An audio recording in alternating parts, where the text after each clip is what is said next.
Hey YouTube, I wanted to do another quickie here, and I wanted to show you all one of the spots that I go to forage for wild edibles. It's not more than 5 feet off of a road, and it's filled with elderberry, Vitis rotundus, there's muscadine grapes out here, we got beautyberry.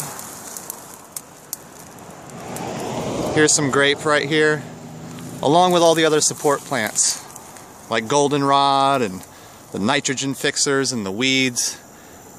And I just wanted to share this, because this is exactly how the Creator intended it to be. That is my firm belief. And I know that Monsanto hasn't come out here and planted any seed, and the Bayer company didn't come and spray with any other pesticides, so this is as close to natural as man can hope to achieve when it comes to eating food. And this is the kind of abundance that I want to bring to my home. It's a beautiful elderberry. I'm going to come back for some cuttings. God bless everybody.